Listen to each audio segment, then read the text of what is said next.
Hey guys, Mark here with Santino Cigars and Cocktail, Santino Sunday Cigar Review. I'm sitting here with Mike and Mark, and we're going to do a little, our tip this week, for just a tip, we're going to talk a little bit about wine pairing. Now, Mark happens to be quite the wine guy, so he's going to kind of take lead here, and then we're just going to do a little tasting thing at the end. So, Mark, go ahead. So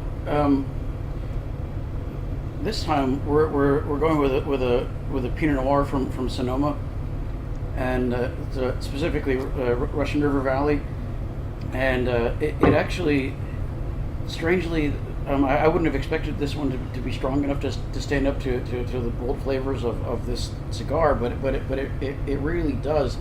I mean, ordinarily, I mean, just the fact that it's a burnt product that kind of dulls the taste buds a bit. You kind of need something that overcomes that, and strangely, this one does really well with that. It has some of the earthy qualities that really bring out. They enhance the cigar, and they go quite well together. So when it comes to wine, because we've done the tip before, we've talked about spirits and beer, and you have to be very careful when you go body to body, right? You can't, if you're smoking something real heavy, you don't want to drink something real strong because one or the other is going to cancel each other out, right? So when it comes to wine, and in my experience, I'm nowhere near qualified with wine like you are, but with wine, I really just like something that like I've talked about Merlots. I feel like a Merlot with whatever you're smoking just brings in that fruitiness and kind of helps open up nuances on the cigar, right?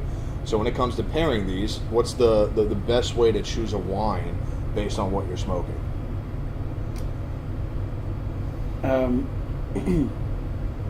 So this is something that I'm still working on for an appropriate formula. I'm more used to kind of pairing it with food. So I mean the simplest way is to look for complementary qualities. So this cigar happens to have kind of a tame sweetness that comes out. It has the earthy qualities. I mean, you don't want if the dominant flavor in a wine is if you're getting some tomatoes and mushrooms and some of the vegetal notes. If it's too much, that's a bad thing. But some kind of subtle hints about that really work well. When you can get the kind of tobacco sweetness. And Pinot Noir is a really good example of a varietal that produces. Okay. Those. So kind of in like a calm down and finish when you're choosing a wine, it's probably a little more comfortable to go with something that's got a range of small factors that play rather than going with something with one subtle note that has other things following it. Yes. Okay. Yes, you're looking for complexity, and so for the pairing, then what you're pairing it with, whether it's a cigar or it's food, it draws your attention to those qualities, things that you might not pick up otherwise, but this enhances it. I'm rather than having a comment, I'm going to ask you a couple of quick questions for the tip. So you're saying then you want to pick a wine that has similar characteristics to the cigar. So my question is, you don't want to go to the opposite. You don't want to find an opposite characteristic and try to pair it. You want to try to find a similarity as more. I think that the similarity is the easier route to go. I mean, there are exceptions where you may find something that you wouldn't expect would pair well. One of the nice things about red wine in particular is it has that kind of strong tannic structure that comes from the seeds and the skins, the grape skins. So you'd probably have a harder time picking up some of those notes with a white. I think that this cigar in particular would overwhelm a Chardonnay. Okay. And the follow-up question, since we all are enjoying this Pinot Noir, do you know much about the Russian River Valley or why that might be significant to grape growing?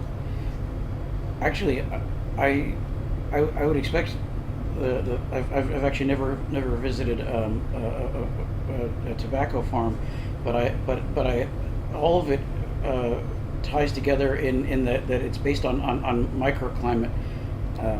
They with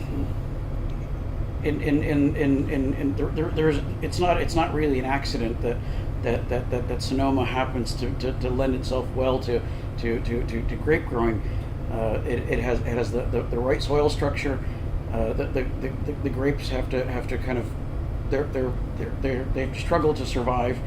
It has the terrain where it gets just enough moisture that it's pulling it in. And I would imagine that the tobacco, the good tobacco that would be used to produce a cigar, it grows the same way. Oh yeah, I mean it's to wrap this up, and Mark, I want to thank you for all the wine talk, and but like you said, like with the valley in which the grapes are grown, the way that, soil content, with everything, tobacco is the same way in that retrospect. Obviously two different things, but Mark, thanks for all the wine knowledge drop there. Thank you, Mike. Great questions. We're gonna finish off this Pinot Noir, and that's this week's Just a Tip.